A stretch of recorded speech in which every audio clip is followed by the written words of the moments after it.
Hello, good evening, and welcome to my YouTube channel. And I want to ask you a question. Have you ever desired to change your career and you don't know how? Well, you've come to the right place because I'm about to show you some videos that will help you select your career in whatever field you want to get into. So relax, watch this video. Bring down your pen and paper, take out notes. You're in for a wonderful time. In the meantime, my name is Faith. Welcome to my channel. If you want to, subscribe, comment, and let us know how best we can improve this channel. Stay tuned. I'll be back. Bye.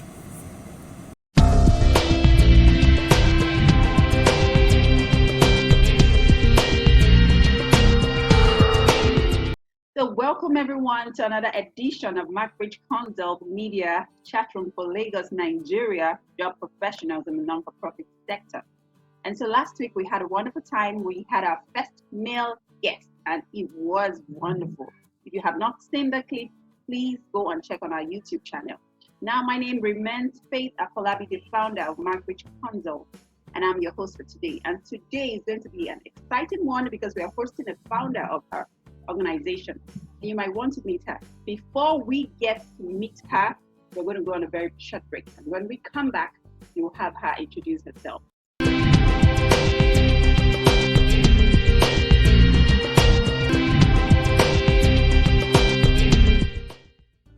Welcome back from that short break. And so I would like you to meet our guest for today, and let's get to meet you. So tell us your name and what inspired you on this journey. Hi everyone, my name is Adeola Ogunkolade. Well, I'm the founder of African Fashion Development and Empowerment Center. Simply just call it AFDEC. All right. AFDEC is a social enterprise that I founded sometime in 2015, born from my personal experience in a not so good experience in the fashion industry in Nigeria. So I founded AFDEC from a pinching point where it's actually a very personal story, and I would like to quickly say it. So, as we all know, as Nigerians, Nigerian tailors are very, very, what's it called? I don't want to use wonderful the good name. People. Yes, they're amazing people in keeping to time and delivery in terms of in their businesses. So I happen to be one of the victims, and then this happened to me sometime a few weeks before my wedding. And then I got my wedding dress, and then it was all very beautiful as usual. Bride preparing to get married, and then maybe because of the excitement and so many activities, I lost a few pounds, and I needed to have the gown amended. I mean, just to fit it up a bit so I look beautiful on my day. So I took it downtown. I looked for a very nice place because, you know, it's a wedding gown. It looks a lot of complications and so many things to be done on it. So I got a very highly recommended place, premium. And then I gave them my gown, told them my wedding is in 2 weeks. Please, can you please amend and do this, do that? We agreed. And then they asked me 70% upfront. I paid. And I made them say the date that I was coming back for my wedding dress. And they told me a day before my wedding. And I said, I was too close. That's kind of risky that, and they assured me they've never disappointed, they would never do that, and they know how important this day is to them and to me, and with all the fancy words like business we use to make a customer convert. I trusted them and I left. The day before my wedding, I strolled in and I found my gown on the same spot where I left it. It was, yes. So this is less than 24 hours, and my wedding gown is sitting on the fancy chair very close to the rack. And I asked, they said, yes, we've opened it, and then we've done a few works that all we need you to do right now is give us the balance. For real? Yes, for real. I burst into uncontrollable tears. I cried my heart out. I mean, I was so heartbroken. I was devastated. There was nothing you could use to console me on that day. But my best friend, that was my maid of honor, my chief bridesmaid. Then she tried very hard, and then she said, "You know what, Adiola, we can fix this. We can fix this. Let's just take it, look for somewhere else, and have it fixed." But I know that was impossible because then that was 2010, and there was no much directories, and there was really no much information on the internet about where to get things done within 24 hours. And it was really, really very, very, very heartbreaking for me. And so what I did then was I trusted my friend, and then we went downtown. Again, we had to go on foot because we were looking for what we don't even have an idea where we will find. So we started walking from store to store, and everybody looks at the gown and they said, "Oh my God, this would take us 2 weeks." I mean, the list was, I mean, I could do it for you because it's really, it means a lot to you, and it will take me 2 days, and my wedding is in less than 24 hours. Oh, so I cried all the way while I was trekking. We went through 11 different enterprises, and they all said no. I mean, they were even sincere to say no. You know, as we speak, at the time I was about to give up. It was almost 5 p.m. 5 p.m. Wedding eve, 5 p.m. I have missed my bridal showers, and everybody's waiting for me back home to see me. So there were so many things happening, and my face was swollen. I cried so hard that I could barely speak.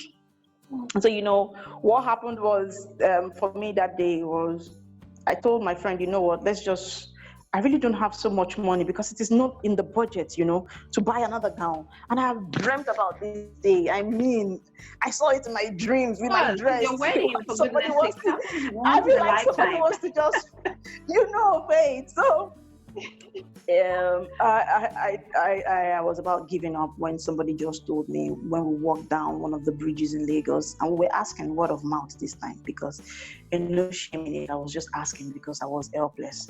And so people would be like, "Oh, okay, why don't you just try this tailor on this side? Maybe they can do something, you know." Somebody else will give me another place. And then exactly 7:30 p.m., I told my friend, "You know what, I give up. I mean, I am just giving up."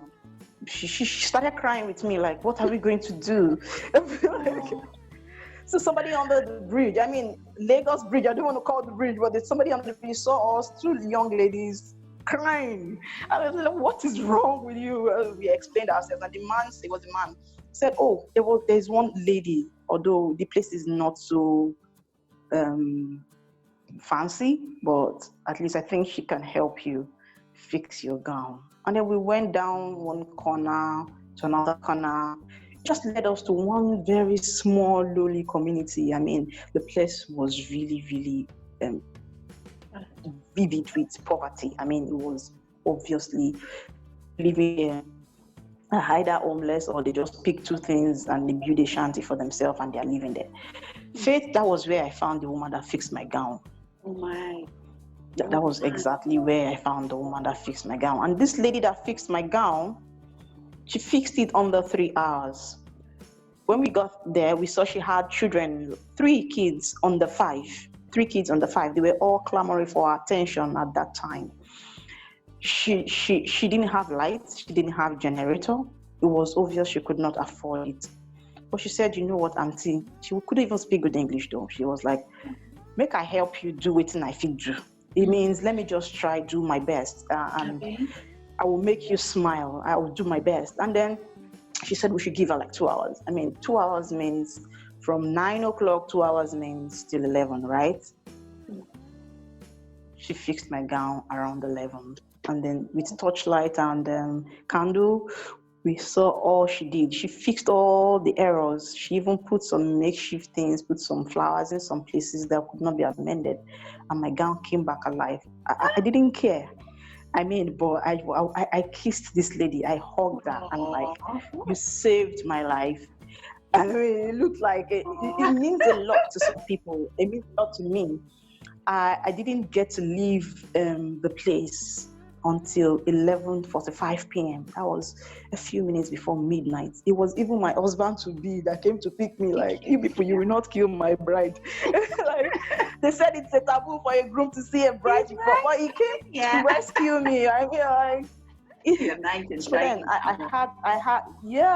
had my wedding, and the ceremony went very beautifully. It was a memorable day, and like every bride, I forgot about that incident and I moved on. But 2 weeks down the line, I had this urge in my heart to look for that woman, to go and say thank you and give her a little gift.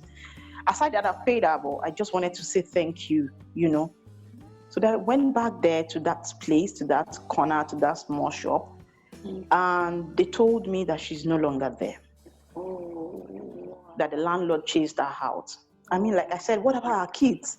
They said she went away with her kids because she couldn't pay her rent. She was sick, and then she couldn't work. She couldn't pay her rent. I don't know if she pays daily, but the landlord was just tired and drove her out. I mean, evicted her forcefully. I felt bad. Do you understand? I felt really, really bad. At first, I blamed myself for not coming earlier. Maybe we could have found a way or something to assist her or work something out. But in between, I was really bent on finding this lady. I decided in my heart to call her Ada. So Ada was nowhere to be found. I asked different neighbors around there if they knew where she went. They said no. But what was very resounding from everybody's statement was she was sick. I mean, she was sick, and that means she was helpless. And from the look of things, I mean, I don't think she was financially able to, sustain her, meet her needs. So what I decided to do when I went back home was I was really disturbed, and then I decided to solve the problem. Not the problem like it is, but I decided to do something. I then put online that on my social media page that, do you know any low-income earning tailor, fashion designer, or creative woman that is struggling with her business and needs support at this period? I mean, we will be offering training, mentorship, and some soft funding to help with the business. So I just put it up out there, and then I was hoping to find at least 100 women. I put up a Google form, and at the end of 24 hours, I got not 100 applications I was looking out for. I got 2,750 within 24 hours. That was when I knew that it was really, really a problem.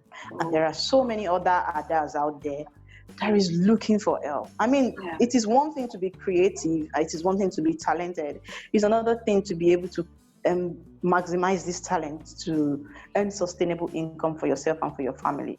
And many of these women out there are source of support, financial support for their families. So I was overwhelmed at the responses, and I called out just to be sure that these people are real. I said, okay, come for physical interviews and let's see what you can do, and bring a sample of your work. They all came. Different timing I gave them. They all came. I had to call friends, family, people, come and help me. I have gotten into big trouble. People to come and help interview. I did, because I was trying to shortlist just 100. And so from there, the 100, like a pilot, we organized entrepreneurship training, business side of fashion training, and then we connected them to mentors, and we got some microfinance bank to come support with such grants and loans that have very incredibly reduced interest rates. The program was successful, and I was really, really happy that I could help these people. Then I decided, you know what, I would like to do this. I felt happy, I felt fulfilled doing it, and I said, I would like to do this, I would like to do more. So that was how I started. I didn't have a name then, but I started baby steps, and then it's been an amazing journey all the way. Wow. I'm sure you all at home have been having a wonderful time listening to our guest today. But we have to go on a very short break, and when we come back, we will listen to more of her story. Thank you very much.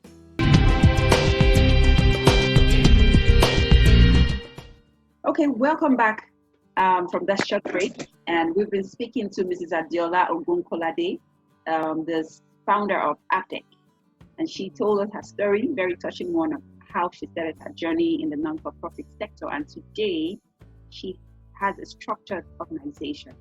So you can start up something as long as you have the desire, the passion to make a change. There's so much problems out there that you have a solution for. So we're going to continue with question before we round up on today's edition. Okay, so do you require any form whatsoever to start up an NGO? And if not, what's your advice for those watching us that want to start up an NGO and they don't know how? Basically, for me, from my experience, I think you really do not need anything but the heart and the passion to solve a problem. So I started because I wanted to solve a problem. And then every business out there, every solution, every organization is how to solve a problem. And then if it is in the not-for-profit sector, it just means that you are willing to do it selflessly and will not mind not getting paid for it. And so for me, I was ready to solve that problem without getting paid. I could do it again and again, and it gives me so much passion, and it gives me so much joy and fulfillment to repeat. So basically, anybody that wants to start a not-for-profit or a charitable organization, first you need a lot of passion, and then you need the technical know-how. I mean, after passion, you need the knowledge. You need to know how to run the organization. Yes, you need to get a lot of information for that particular cause that you feel you fit to solve. So if you are called to solve the problem of tuberculosis, so you need to know a lot about tuberculosis. You need to breathe and drink and eat tuberculosis. I mean, literally. So you need to know a lot about it, and you need to do a lot of research. You need to also look for a mentor. I mean, somebody that already ahead of you in that journey. You need to let them hold your hands in getting on and getting by quickly, because it will really help you from their own experiences. You need to learn a couple of things faster and save you a lot of time. Wow. We want to say thank you so much for accepting our invite on a very short Thank notice. you for having me. Thank you for having me. Okay, guys, so you've heard it from our guest, and this is where we turn the curtains down until next time. But please subscribe to this channel, share the link with your friends, and my name still remains Faith Afolabi. And until next time, bye-bye.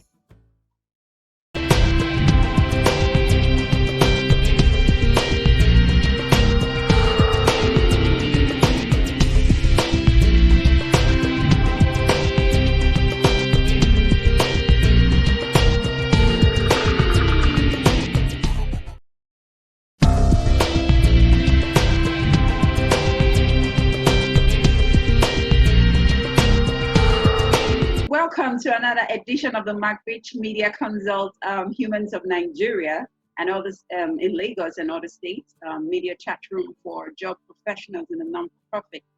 And I am Faith Afolabi, the founder and the host of this program, and I welcome you.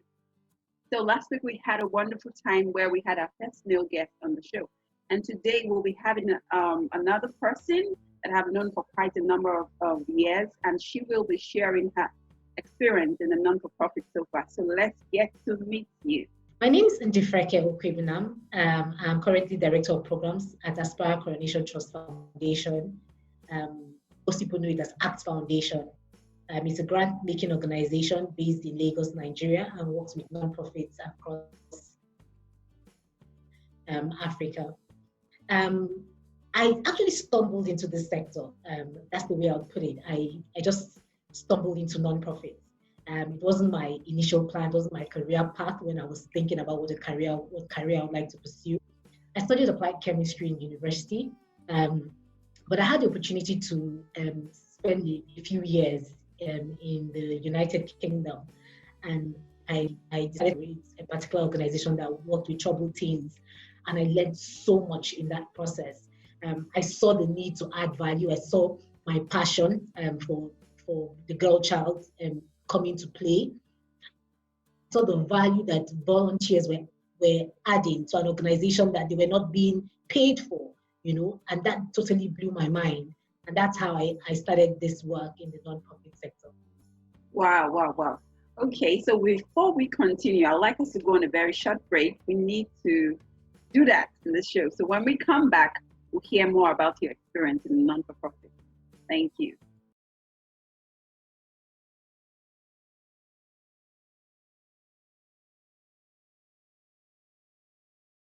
Okay, just in case you're just joining us on this show, my name remains Faith Afolabi, and I'm your host on this show. And so we've been speaking with our guest, Mrs. Ndefreke Okwibunam, and she's the head of programs with ACT Foundation. Now, we'd like to know what motivated you to stay on this journey. I know you had mentioned earlier that you started on volunteering. So I guess you didn't want to do that. You wanted to work in the private sector, like maybe banking or have a corporate job. But now you've been in the sector for over 15 years. That's a long time. So we'd like to know. Right. So because of my love for nonprofits from that one experience, I realized that it didn't really matter if I started a nonprofit myself, but I just wanted to give back. I wanted to serve. I had this passion already, but I needed an outlet for it. I needed a place to be able to learn about the sector and add value as well. When I returned to Nigeria, I decided to volunteer with an organization when I lived in Rivers State. Volunteering with that organization opened my mind a lot more to what the nonprofit sector was about. The organization was focused on enterprise development, and I saw how they could add value to small businesses, entrepreneurs who just wanted to start businesses and didn't know the right path to take, didn't have the funds to go and do an MBA or needed to understand the Nigerian context. And through that process, I volunteered for about 4 months. And during that time, I gave it my all. I was passionate about the alumni program, the monitoring and evaluation, the program design. And within 4 months, an opportunity came up within the organization. I was offered the role. Wow. That totally changed everything. So it showed me that that bit of hard work, that bit of interest, that passion came through to my employers. And that when that opportunity came out, they offered me that job. And just seeing the fact that there were people who wanted to do good, the founders of the organization, the people that were working within the organization motivated me every single day, because I realized that somebody has to do this. There are people that have needs that the government can take care of, that we in the nonprofit can provide that sort of support to get them to the next level in their lives where they can aspire for more. Okay, but that worked for you because you said you had people who motivated you. If you find yourself in a place where you're not motivated at all, and this is what you want to do, how would you handle that situation? Or have you ever been in such a situation? And how would you handle it? So I had a passion for helping. I had a passion that found life in the nonprofit sector. So even when things were not going well, I would keep pushing to do more. Now, I also had mentors within the space where I could go to. I had people that believed in me, people that trusted that this was the path for me because they could see my passion for this space. And then I had grown significantly in terms of acquiring knowledge with regards to the space that I was in.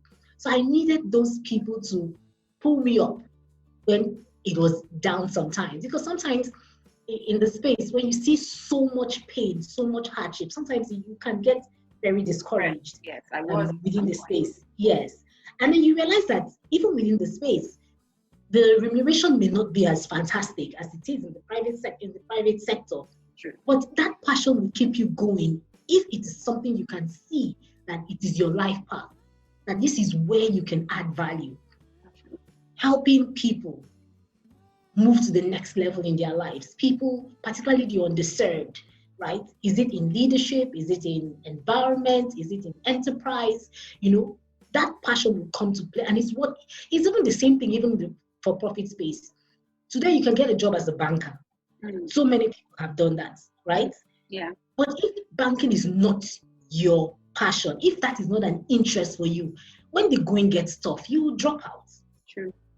So that passion will take you to that next. It will help you stand the test of time. It will help you acquire the knowledge that you need to progress in whatever career you find yourself. It's the same thing with the non-profit sector. It needs to be a path that you show you want to, because there are going to be hard times.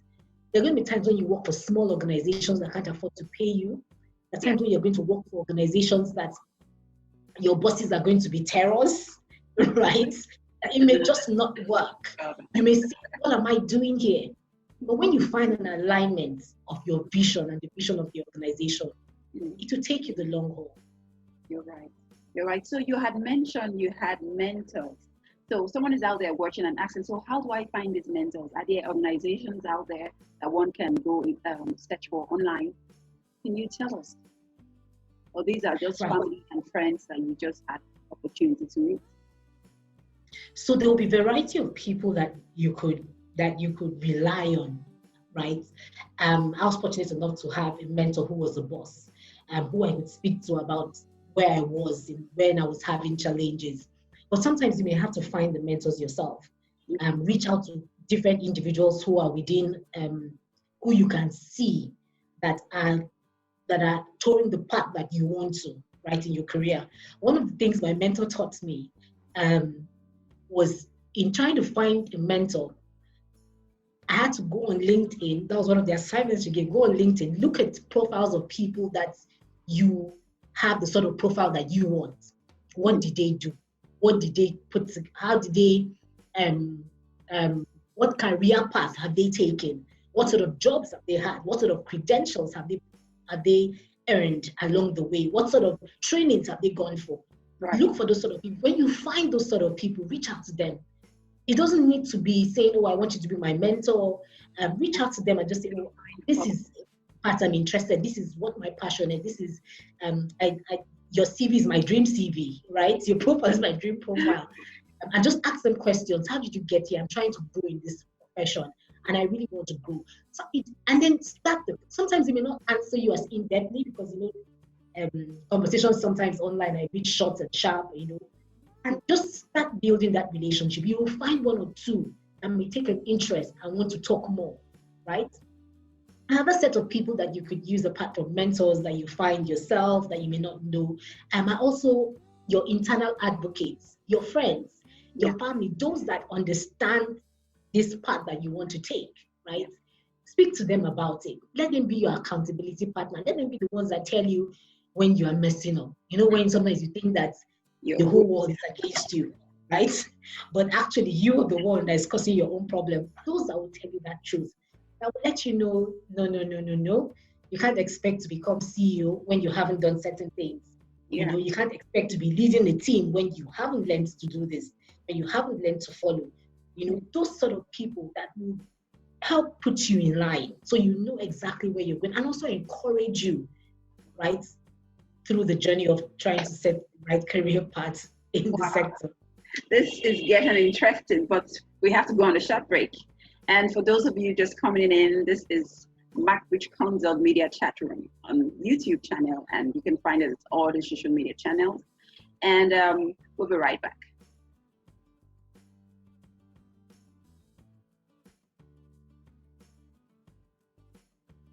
Okay, welcome back. That was hot and sizzling. I've actually learned a lot from the tips you've shared. And so I would like to know your current role. You are the head. So why is it important for an organization, for non-profit, to have head of programs? Why can't you just have different roles, people doing their own deliverables? Is it very important? Right. So currently my role is Director of Programs and Grants. Our foundation is a grant-making organization. Now, I didn't get into this role in one day. It was a journey. I started from somewhere. I started by learning program design. I started by learning how to cultivate relationships. I learned monitoring and evaluation. I learned finance, budgeting, cost-benefit analysis. I learned certain things that prepared me for this role. A lot of people think in the non-profit sector, you don't really need to understand finance too much. Just need to put together a budget, know exactly what you need to spend and how you're going to spend it. But it's a lot more than that. It's like running a business. And for you to grow to a certain level in this space, you have to understand how the business runs. You have to understand how the business of non-profit works, right? In terms of stakeholder management, in terms of community engagement, in terms of data collection. You need to understand the whole life cycle of a non-profit for you to get to the position where you're leading other people and you're able to handle certain responsibilities within the organization. Now, it's important because younger people are coming who are going to be learning, who are coming in to implement based on certain skills that they have. But you as a director of programs or head of programs or program manager, you need to be able to manage all of them. You need to be able to look at the big picture. You need to be able to see the program design, look at it in terms of monitoring and evaluation, look at it in terms of the budget. Does it make sense? Well, how would this affect the outputs? How would this affect the impact for the organization? You need to be able to see all of that, see where we're starting from and where we're getting to. You have to have great integrity because you're dealing with other people's funds most of the time. So you want to be able to, you have to have attention to detail because you want to be able to see what each team member is doing and not just look at each one as a single, but look at it as a whole. So this role is important because you need the person that's going to bring together all of this, right, together to ensure that you make the right impact for your organization as well as for your potential partner or your donors. This is what sets organizations apart, right? The quality of work that they produce at the end, the sort of impact that they make. And it's not dependent on one individual, it's independent on every single individual. And somebody has to ensure that there's that connection of each and every one of the roles within the organization. So that's why the role of a program manager is very important within an organization. Wow. This is very insightful, and it has helped me, and I'm sure other people watching, to see the importance of having a team and a structured environment. And it's very interesting to note that you had to grow from somewhere. You didn't just get there. So many times we just want to get there without paying the price of learning. So are there schools or institutions that one can get to just in case you're not able to have a hands-on experience?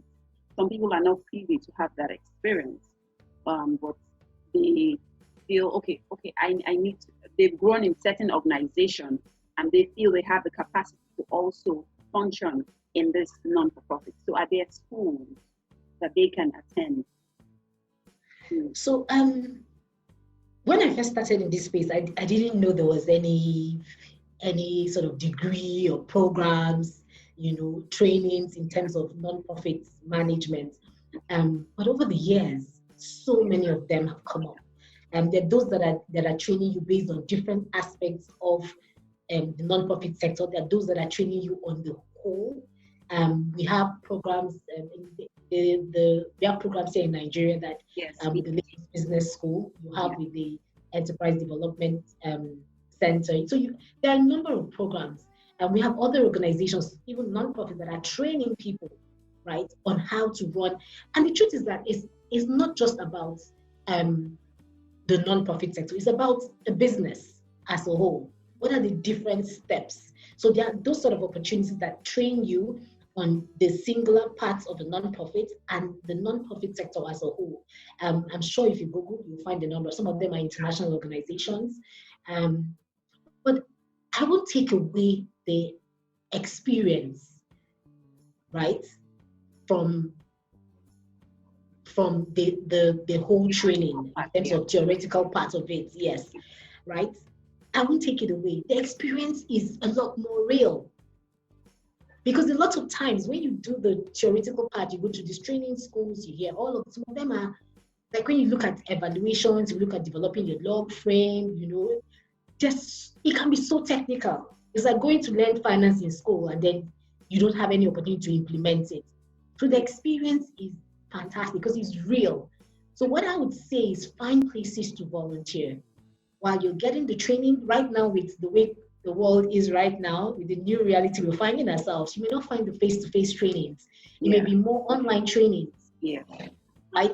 Which sometimes you can't get to ask your questions or interact as well as you want to if you're in a classroom setting, right? So find places to volunteer. That would help your learning even faster, while you're also finding places where you can actually do an online training or learn more about the sector that you can then practice in your volunteering. Wow, this has been an exciting one, Andy, and we're really grateful. So we'd like to have your final words for our audience before we call it a day. For someone who is willing to start and someone maybe in the organization and want to go, what would be your final words? Right. So this sector is a very interesting sector. If you haven't started before, I would encourage you and say, if you're just looking at this sector and saying you want to join, you want to be part of the non-profit sector, I would encourage you to try it out. There are people that work in the for-profit sector and still volunteer their services because they have a passion for different things. They want to see a change in different parts of their community or even in their country. So I would encourage that you volunteer. I would encourage you not to go into this thinking it's easy, it's just non-profit. It's not easy. It is work, and it takes a lot of thinking, analytical skills, good communication skills, relationship management skills. So many different skills. The same sort of skills that you require in a for-profit organization. You require those same skills, particularly because for the non-profit sector, you're constantly working with other people's funding to be able to implement initiatives that will add value. You need to understand the entire space. If you're already in the space, you need to grow. Do not just take what you do as all you have to learn, right? As you grow in this career, you need to understand every aspect of the business of non-profit. Understand what it means to be running a non-profit organization, understand what it means, understand delegation, understand communicating, understand relationship management, understand monitoring and evaluation, understand the finances, because non-profit financing is sometimes a bit different from the for-profit financing, but you need to understand it. You need to understand where it all comes together. Right? You need to have great integrity. You need to have the right values for this space. Don't take it for granted. It's a fantastic space to be. If you love this space, if you come in, it's so fulfilling. It's not just about the bread and butter, not just about the money you earn. It's about the satisfaction of knowing that you changed one life. You impacted one person, and the person is moving from where they were to where they should aspire to be or where they should be in their lives. So I wish you all the best as you start this journey, or as you start the journey to growth in the non-profit sector. Thank you so much, Andy. Thank you so much. So you've heard it from our guests today, and this is where we turn the curtains. And until next time, please subscribe on our channel and share with your friends. And next week, it promises to be another wonderful time. So stay tuned on this platform. Thank you. Bye.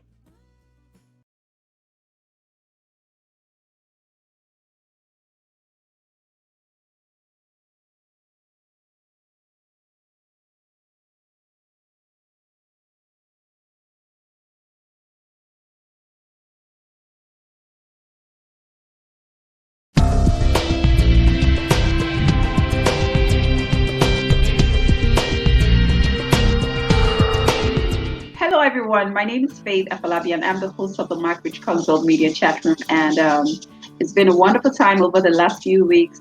Today will not be different. And today we'll be having a guest, someone I've known for over 10 years. And he's been consistent in his work in the development sector. He works with an international development agency focused in improving education processes and systems in Nigeria. And his name is Mr. Wale Samuel. I respect him so much, and he's been doing a lot of work and very passionate about education. So let's meet him. But before then, let's go on a very short break, and when we come back, we'll continue. Stay tuned. Welcome, everyone, from that short break. And my name is Faith Afalabi, and you've been speaking with me, and you're about to meet Mr. Wale Samuel, an international development expert in the non-for-profit sector with over 15 years of experience. He'll be sharing a story on how he started his journey into the non-for-profit, and I'm sure you will be picking one or two lessons from it if you're there watching and you want to start up a career in the non-for-profit sector here in Nigeria or abroad. Let's meet him. Hello, nice to be here. Thank you. So can you tell us how you started your journey, your name, and how you started your journey? Yeah, my name is Wally Samuel. I've always had this dream of working in development sector, even though at the time in my days in the university, I graduated in 1990. That's quite a while. And at the time, the development sector in Africa was still at infancy. But at the time, there was, I'd always loved the international sector. So my first degree is in international relations. So that's not a coincidence, you know. Yeah. I've always loved that. I wanted to be a diplomat. My dad was a retired diplomat, so I was surrounded by international experiences. And you know, the way it is in Nigeria, you graduate and then most dreams fall apart because of the lack of structured mentoring and all that. And so I drifted off. But again, after a while, that fire did not die. And I joined forces with a friend of mine to start an NGO. And we were doing, you know, pretty much wasn't about how much money you are going to make. It was more about a passion. And that, of course, I can never forget the first meeting I had in UNESCO. And that meeting opened up opportunities for me to become involved in mainstream development work. So that meeting kind of launched me into mainstream development work. Oh, wow. Okay, at that time in 1990, I was still very small. I don't even know what the NGO sector was all about. So I would like to know how you were able to get funding to start with your friend at that time. How was it like? So that's a very good question. It's a very good question. And it's still one of the things I tell the younger ones. And somehow they find it difficult to assimilate. Because at the time, we were just doing it for passion. We were not even thinking about the money. But now I think when you tell people about volunteering and the spirits behind it, people kind of feel, look, how long am I going to do this? I need to make some money. Yeah, it was tough. It was tough. It was out of pocket salary, you know, and we're not making much. For us at the time, it was more about community development. It was more about capacity building. I remember I would travel from Abuja to Jos to get trained by Christian development agencies who are very well versed in capacity building. And I will be there in a hostel for weeks. You know, there was, at the time, there was no distraction from telephone, the social media. We'll be there, you know. And at the time, I didn't know what the future would hold, but I was deeply into it, and I cut my teeth from the training that I got from the likes of Crudan in Jos, Rukon in Jos.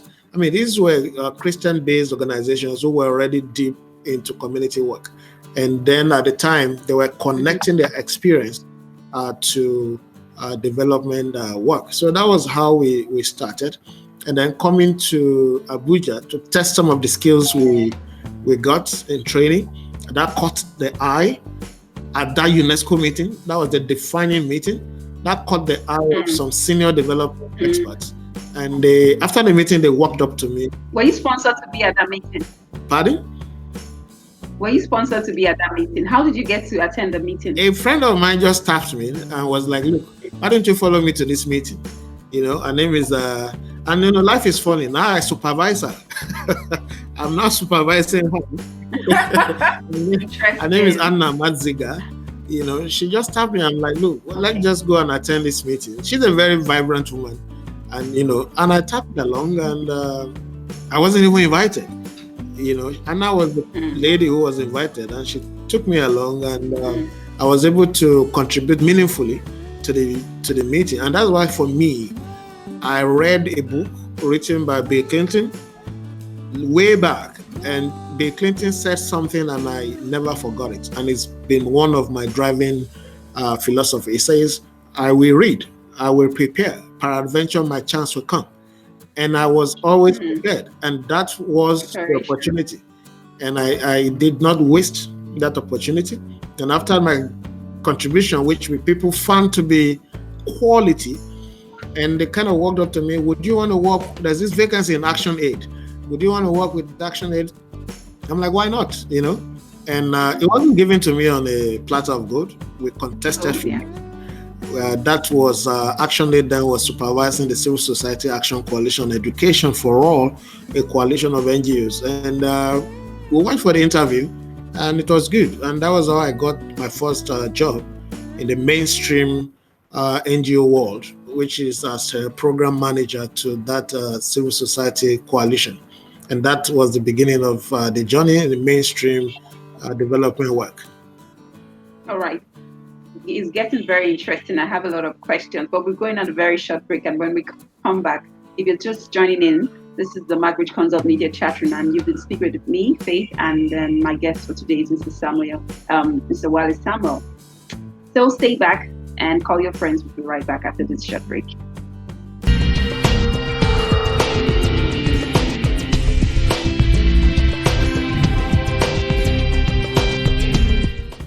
Welcome back, everyone, from that short break. And my name is Faith Afolabi. You've been speaking with Mr. Wale Samuel. We've been hearing him share his story on how he started his journey in the non-for-profit sector.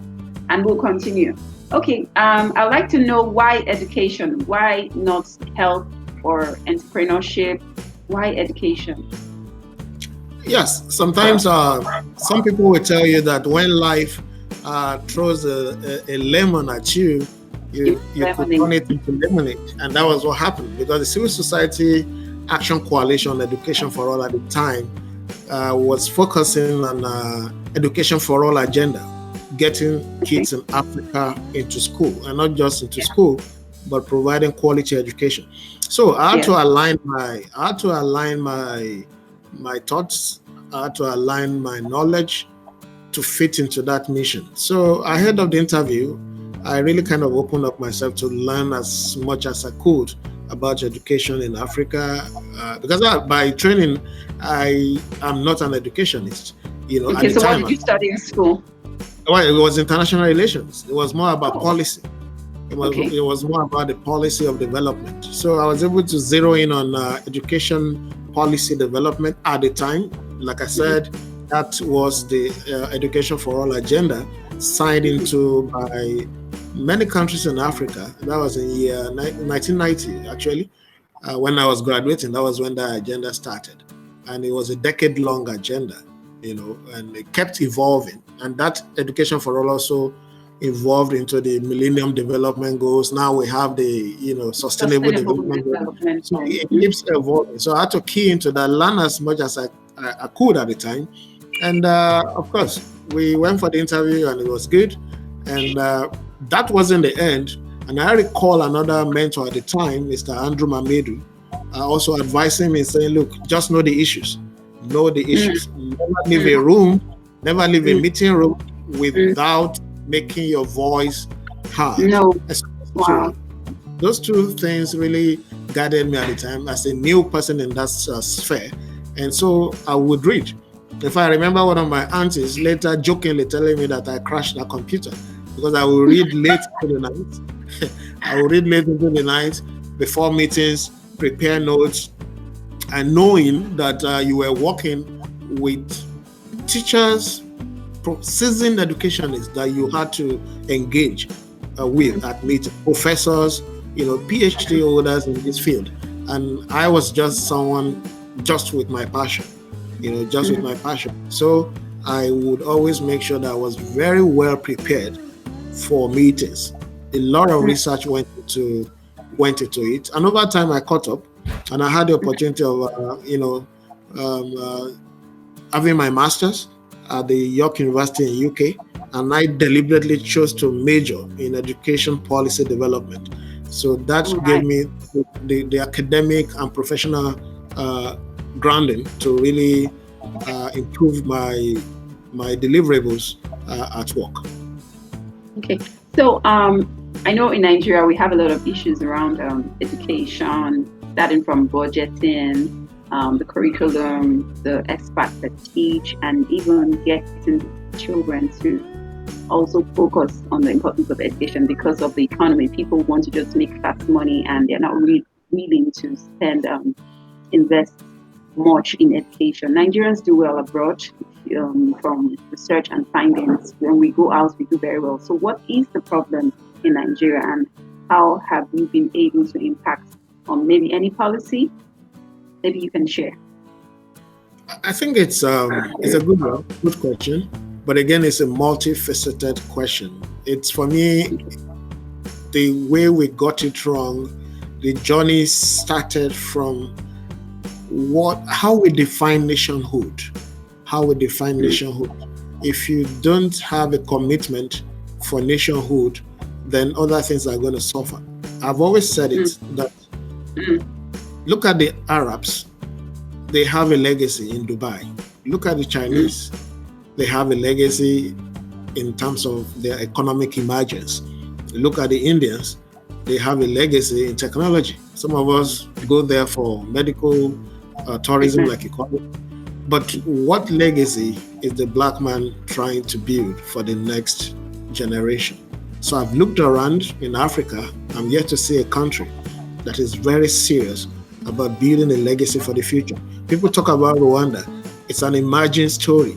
And we pray that that story continues to grow so that other nations can look at Rwanda, who is getting it right, and can say, look, if Rwanda can do it, I can also do it. In Nigeria, in Nigeria, we just need to change the narrative and fight for our country, fight to win the country back. The solution about migration is short term. It's short term. It's not going to give us that long term dividend. And that's why you realize that most people who leave because of the poor infrastructure and the poor educational opportunities go abroad to thrive. And after thriving, they want to come back. But come back to what? Come back to what? So I think it's time we believe that Nigeria can live up to its greatness. And it starts from the mind. Once we believe that we can live up to that greatness, and then we'll begin to think in a systemic way. I think one of the problems we also had is that our leaders don't think in a systemic way. What do I mean by that? So it means that whatever I do, I should have a subconscious that's going to impact not only on me, but on multitude of other people. So if I have that mindset that if I'm in leadership and I encourage transparency, I encourage accountability, it's like a ripple in the ocean. So that little effort of mine can impact others who would know that, look, this is possible. But if we continue business as usual in terms of thinking only about ourselves, thinking only in silo, it's going to eventually affect the system, and people will not believe in the system. And that is one of the problems we have now. People, even those who want to do good, will be like, of what use? Of what use? So it's not like everyone for himself, God for us all. But when we think in a holistic manner, that regardless of a sacrifice, knowing that my sacrifice can change the narrative for a generation, I think that is where we'll start, and people can catch the bug. Those who are out there can come back, regardless of the negative narratives. But where you have a narrative of unbelief, people not believing that Nigeria can ever be great, then there is very little anyone can do. Wow, interesting. So if you were to be the Minister for Education in Nigeria, what is one thing you would change in education? If you were to be given that opportunity today. I've always thought about that, but for me, I think I would just zero in on having data. Data has always been the bane of planning. They say if you're not planning, you're planning to fail. We need to have data, because we must move into evidence-based policy implementation. You cannot plan if you don't know the number of kids that are out of school, for instance. Accurate number. You cannot plan if you don't know the number of kids that are in school. These are the things that really make you to plan properly and have impact. But if you don't know, if you don't have the facts, then what are you planning? What is the budget going to achieve? True. So that for me is to make sure that we have very accurate data that is devoid of political vested interest. Okay. We'll be coming to the last question for this show because of time. So, if what advice would you give to someone out there that want to pick up a career in policy development in education? What advice would you give to someone watching?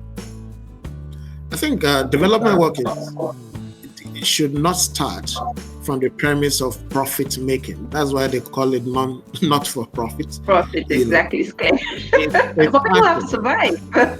Yeah, people have to survive, but survivor. Now, what happens is like your career opens up later. You don't start out with money in as a foundational thing. It's about passion. So once the passion is there and that drives you, the more you learn, the more opportunity you get. The more opportunity you get. But when people think first and foremost about making money, and I always tell people that thankfully the development work hardly can you cut corners. You can cut corners because you must have something to offer. And in having something to offer, it takes time. It takes time. It takes some painful years. You have to learn. It's more like an apprenticeship, So development work is an apprenticeship. You must be willing to serve under those who have been there to learn, to observe, and you evolve. And as you evolve, the opportunities come, and the opportunities will chase you. So that is my advice. Thank you so much, Mr. Wale. We want to say thank you for accepting our invite and for coming on the show. And I'm sure someone out there has learned one or two things that can help them pick up a career or improve in their career in the non-for-profit sector. So if you're just joining us, this is where we draw the curtain to a close. And my name is Faith Afolabi. We've been talking with Mr. Wale Samuel, an international development expert in the non-for-profit sector. And we want to say thank you for joining us. You can replay back this video if you're just joining, subscribe on our YouTube channel, follow us on all our social media handles, and have a wonderful day. Bye.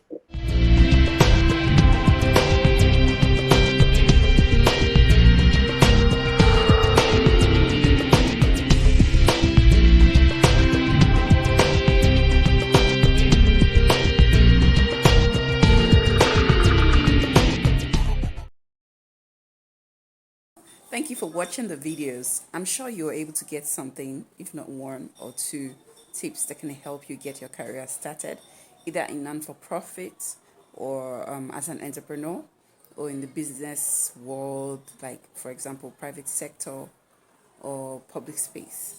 Every thing or story the guests have shared is as a result of their personal experiences.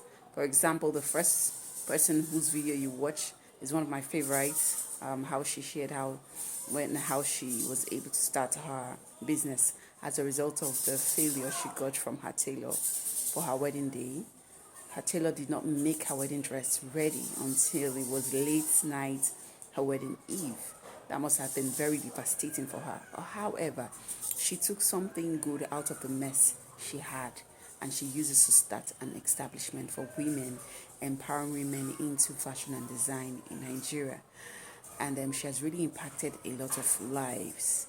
What are those things that you are passionate about? What are those problems that you see in the society that you feel you can do something about? Is a pointer to telling you that that's the passion, that's the place that God has created for you. That's your audience. What is it? Is it like not being comfortable with death around you? You're very good at keeping things together. That's a pointer to telling you what you're passionate about. Or if you're like me, you like helping people, you don't see opportunities and let them pass. I don't see opportunities like, for example, job opportunities on WhatsApp or maybe other group people are sharing, and I don't get to share with someone because I know that they need that information. So I don't just keep it, I share it to someone. Who knows, someone might get that job. People are not paying me, but this is my passion. This is where I've been called, and I know it, and I'm doing it, and people are really getting jobs, and I'm grateful to God for that opportunity. You cannot take your talents to the grave. Some people do, But it's best for you to utilize whatever gifts that God has given you to impact your society. We may not be able to change Africa or change Nigeria or change Canada or change wherever location you find yourself, but the little you can do within your environment, within your control, do it. Little drops make an ocean. Little rainfall makes a big rainfall. It starts with little drops, right? And then it increases to raindrop, and there is water everywhere. There's resources everywhere. You might be wondering, how do I go about it? Google is a very good place for you to search. Having very insightful conversations with mentors, people you see in the society that you respect, is also another way you can get inspired to start up that idea, that career, or that business. You also watch the second speaker. She was mind blowing. Freka and I have been friends for over a decade now, and she's been consistent in staying in development and grown to one position to the other. And she's a director in her establishment at the moment. And looking at Uncle Wale currently works for a very big organization in Nigeria where a lot of people want to work. It's an international one. But they started from somewhere. You too can start from wherever you are, whatever platform you find yourself. Go online, research about that environment, do your study, and you can even start as an intern or a volunteer. Walk up to the organization you like to work with. Highest, you will get a no, oh sorry, come back later. But it's okay. Life continues. Hey, everybody has had one rejection or the other. Who hasn't? But you pick it up and you try again and you move. That's my mantra in life. If you say no to me, then someone else will say yes to me. That's how it is. That's life. The space is big for everyone, so just move. We'll be back again next week, same station. Oh, sorry, same YouTube channel, and with more to inspire you to become the best of whom God has made you to be. My name is Faith Afalabi. Please go ahead and subscribe on this YouTube channel. Share the links with family, friends, even enemies. You never know. You could be a blessing to that enemy that will eventually get off your back. Share it on your social media, on WhatsApp status, follow us on all social media, on Twitter, Instagram, Facebook, LinkedIn. Yes, if you don't have a LinkedIn account, it's an opportunity for you to have one if you're a career person. On LinkedIn, you meet a lot of professionals all around the world, HR of different companies. Send them a note politely, asking for a time, or you can send your CV. So I'll see you again. Thank you for watching, and stay positive. Don't get into trouble. Bye.